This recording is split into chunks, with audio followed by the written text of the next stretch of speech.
Hey there, welcome back. Six Figure Chicks podcast. I am delighted to have Kimberly Mylls, founder of Sales Spark. She is a sales and marketing powerhouse. She helped countless business owners increase their revenue through effective marketing and relationship-driven sales strategies, which I love. You've helped me and a number of people that we know. So welcome to the show. Thank you. I'm so excited to be here.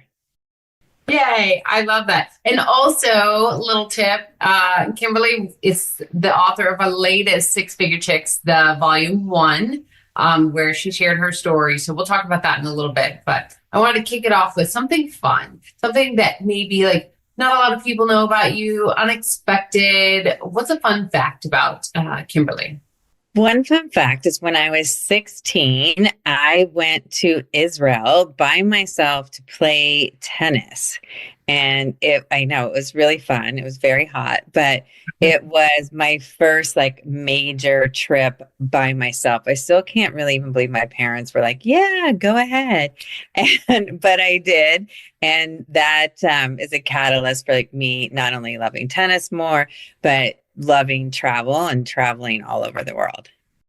Yeah, and you're still like a tennis phenom. Like I am. I still play a lot. That is amazing. I remember, I think when I was 15, I went to Germany by myself. I was visiting family, but that was a big trip, you know. I was with nobody. I didn't know anyone. It was with a group, right? Yeah. So I met people, but it was scary. Yeah, like, you know, going on long plane rides and airports, then another country. Yeah.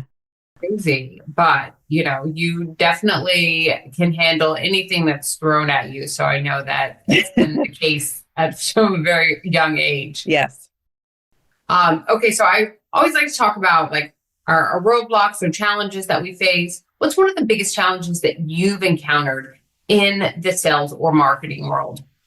So I think it's really people always say never quit, never quit. But I think there comes a time when you should maybe not quit, but reevaluate. And it's knowing when to get out, knowing when to pivot, knowing when things just aren't working. I see so many people just try to make it work and they're doing the same thing over and over. And we've all heard, doing the same thing over and over is insanity. But I think people like we've been programmed, like, don't quit, just keep going, just keep going. And I think there's a time where you really need to take a hard look at everything and like, are my values aligned? Is this making sense? Is it bringing me joy?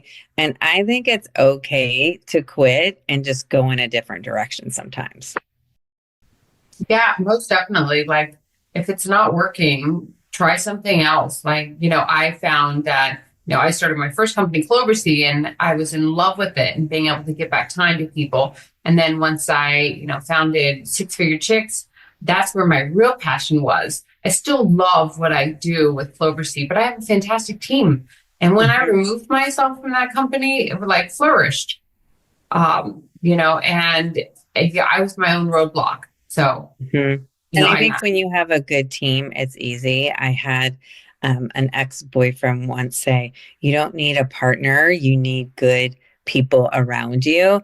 And I really took that to heart. And I think it's so important to surround yourself with people who have better skills than you, who bring something different to the table. I always want to hire and bring on somebody way smarter than me. So I think people sometimes are afraid to let go and delegate. And once you do, and you get to focus on your core genius, everything changes. Yeah, I definitely preach it. Stay in your zone. Stay the lane, like don't deviate.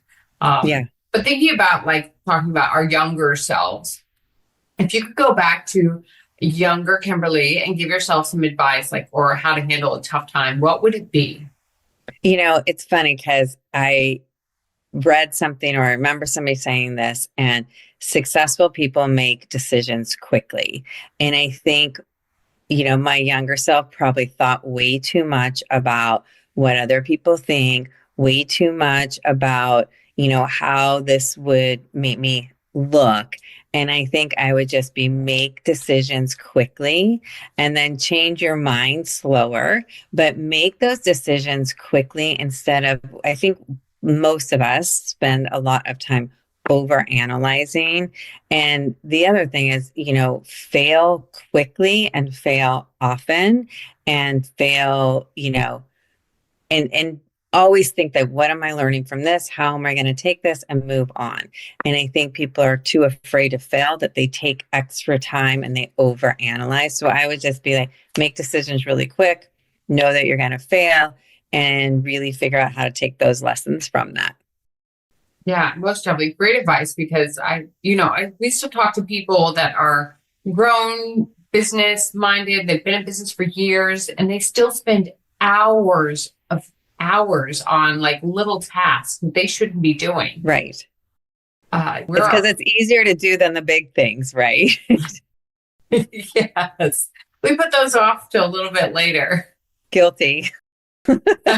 Yes, I know. I laugh at that because, yeah, I'm still guilty too. I have to catch myself and be like, whoa, you shouldn't be doing that. It's easier to preach than to practice a lot of times. Oh, yeah. Like I'm drinking the juice of delegation constantly on a daily basis, and there's still room to grow.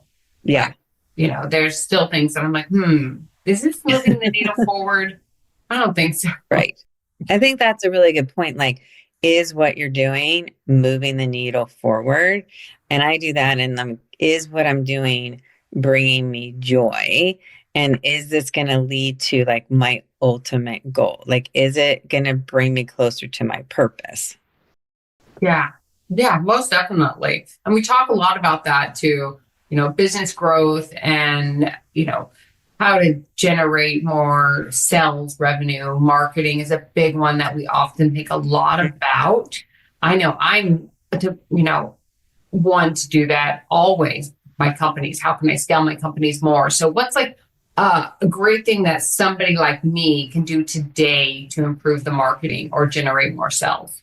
I think it's really to get crystal clear on, and it's so basic, but your message, but also more importantly, your audience. Most people try to be everything to everyone. Mm-hmm. And right now, it's sort of the micro niche, like the smaller you can get, and then really talk to that audience. And I think most people just try everything and want to reach everybody. But I think if you can narrow down who you're talking to and really get clear on your messaging and not be afraid of sales and asking for what you're worth. And I think, I say this all the time. Most people are really good at what they do. They're just not great at selling what they do. And so it's to have that talk track that's really clear and concise. But I also find that most people can't even say what they do in like one sentence or 3 words.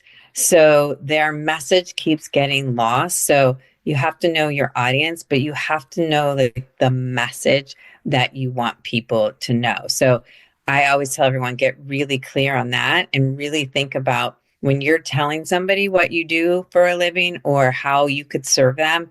Is it clear? Is it concise? Do I know immediately how you can help me? Yeah, I love that. Simple is better, right? It is. I'm I was always like, talking to somebody the other day about that, and I'm like, you look at those big brands, billion-dollar brands like Nike, Apple, that Starbucks. There's one thing that yeah. they are known for. They have tons of products and services, but Yep. And I think it's, here's a little interesting thing about Starbucks is like when they started, their whole goal was to serve coffee at a certain temperature because their whole idea was to give people 20 minutes of free time. So everything they do revolves around that. So you have to like know what your end goal is and then work backwards from that. yeah, I love that. Go forward, for sure. So Yeah. we talked about the 6-figure chicks. So I always like asking this, like, being a best-selling, international best-selling author in the book, how did that help boost your visibility or credibility or, increase your confidence in yourself, your business? All of those things. I mean, I think everything you just said, Pick but I one. think, No. you know, in today's world, having that extra credibility just can set you apart from all the noise, right? There's so much noise. And I think, the mission behind it and having something that's purpose driven, because part of this book is really to inspire so many other women that it's possible.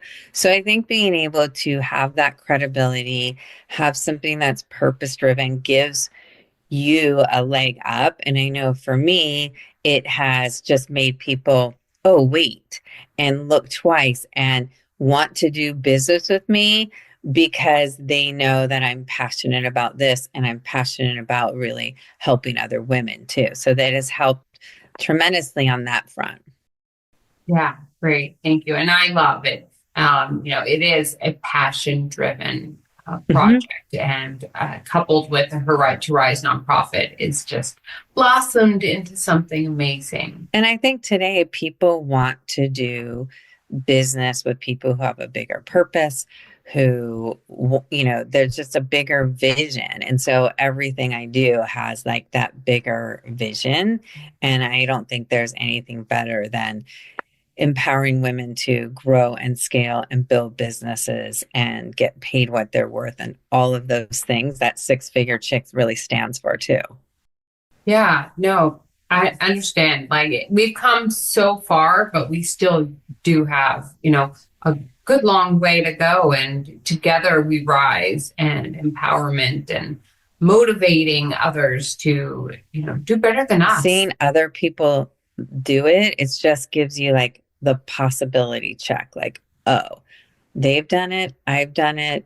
And it's not just one or two people. You have books of people that are showing other women how they can apply these principles. And there's so many different stories that somebody can relate to something. Yeah, most definitely. So talking about women, we're all about women. So if you could have dinner with a successful woman, dead or alive, who would that be and Yeah. So I've been thinking about this, why? and my favorite female entrepreneur is Sarah Blakely. She's the founder of Spanx, people who don't know. I love her story of how she got to where she was. I love that she was also, a lot of people don't know this, was on Richard Branson's reality TV show way back when. I can't even remember what it was called, but it was amazing. And I love how she puts family and people first. And I think she created such an amazing company of strong women. And I love every step that she takes. So I think she's a powerhouse.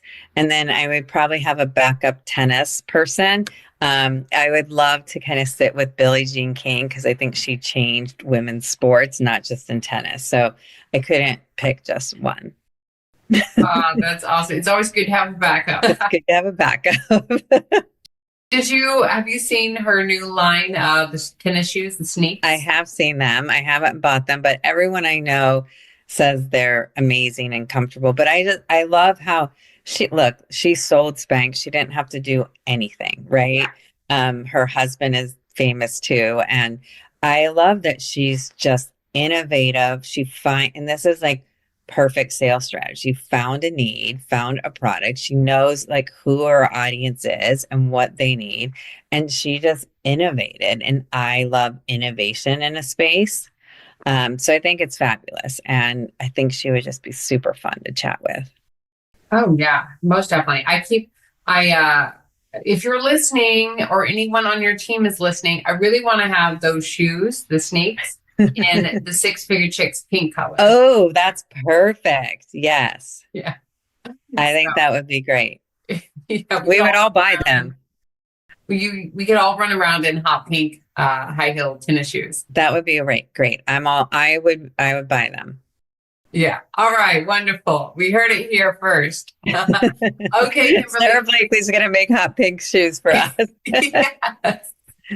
For the women. Okay. So how can people connect with you and learn more about your awesomeness? So you can connect with me on Instagram. It's KIMMYLLS, Kim Miles. You can go to my website, which is salesspark.biz. And you can find me on Facebook at Kimberly Rose Miles, and or on LinkedIn. Awesome. Well, thank you again for joining us. It was a pure pleasure. Yeah, it's great. And I love being part of the Six Figure Chicks. So thanks for that. Yay. Yes. All right. So until next time, remember, sales isn't just about pushing, it's about building those relationships and really giving value to your audience. Until next Yes. time. All right.